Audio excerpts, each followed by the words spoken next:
Welcome to the channel, everybody. I wanted to do a 2.5-year update on this Epiphone inspired by Gibson Hummingbird, made in Indonesia. So just a quick recap of a couple of things. Epiphone started out with these inspired by Gibsons over in Indonesia.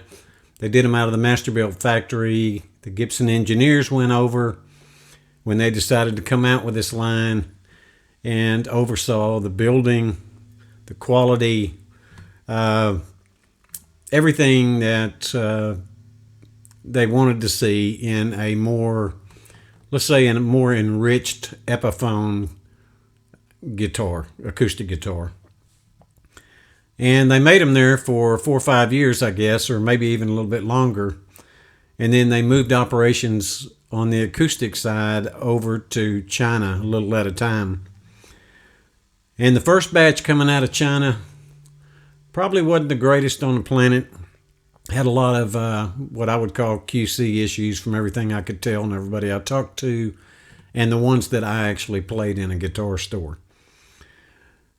But I understand they're getting their act together over there in that China plant. And I've got the 1963 Dove, which I love. I've done a review on it.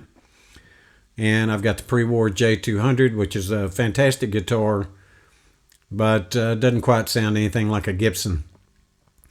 And, you know, if you're okay with that, then you probably love that pre-war J200. The Dove has that punchy growl that you expect out of a Gibson guitar.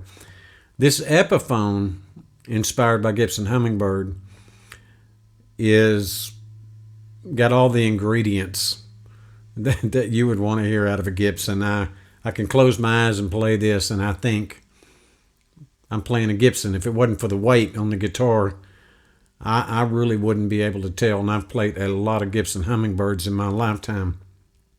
And they're phenomenal guitars. Don't misunderstand. Gibson builds some great sounding guitars.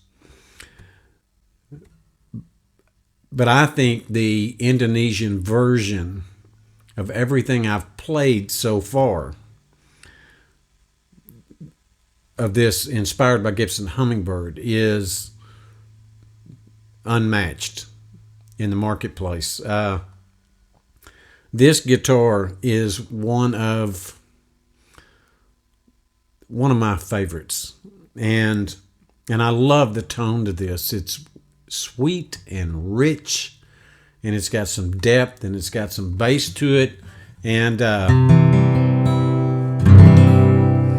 it's got all the things that you would want out of a budget sister to a Gibson Hummingbird.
Probably not the best version I've ever done of that, but you get the point. I think if you can find these in the open marketplace, and I've done a couple of videos on how to identify these. So you can look back through the videos and find that if you want to deep dive into it. But the quick way to do it is the 5th and 6th digits from left to right. The 5th and 6th digits should be the number 23. So it should be 23 right there. And you're getting an Indonesian version. So if you buy one used and they didn't show you in the photos that you're getting one from Indonesia with the serial number that you can read, be sure and contact them and ask them to read off that serial number to you, or send you a message on that serial number. And then just look at the 5th and the 6th digits, and it should be 23. If it says 15, it came out of China, okay? Well, I told you if anything happened to the neck on this guitar, like it fell off or I had problems with it or something like that, I'd come back and do an update and let you know about it. But we've been 2.5 years in. I haven't had a single problem out of this guitar. It holds the tune extremely well. These keys do, as far as I'm concerned, at least on my guitar, the one that I've got. You can find these Indonesian versions of the Inspired By lineup for the Hummingbird. You can find them with this, what I'm going to call a 60s kind of burst to it, to the guitar. And you can also get them in a natural top.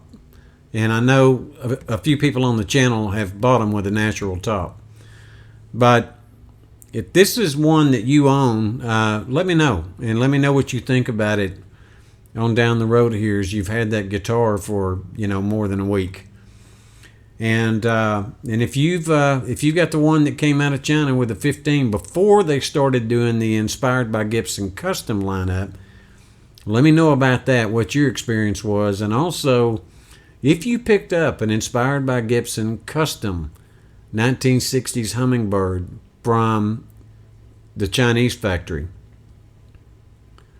all solid woods again, okay? Let me know what you think about that guitar. And if you are one of the rare ones that have the 1960s Hummingbird from the China factory on the Inspired by Gibson custom line, and you happen to have one of these Indonesian versions of the Inspired by Gibson Hummingbird, let me know what you think about those two guitars, and if you have any plans to do any kind of a review with both of them side by side. That I would like to see. At some point I may pick up that 60s version out of China on the custom line, and we may do a video comparing the two. But I'm not going to do it anytime here in the coming weeks or months, but I may get to it eventually sometime this year. So let me know what you think, folks. Appreciate you joining the channel. As always, it's freezing cold down here in Texas, and we're about to get another ice storm sometime starting this afternoon, and it's supposed to last here for a day or two. And so if you're in the South, anywhere in this range of ice, I sure hope you got everything you need to last you a couple of days in case you lose power or something like that. All right. Appreciate you joining the channel. We'll catch up to you next time. Much love your direction. Lord bless each and every one of you. We'll see you next time.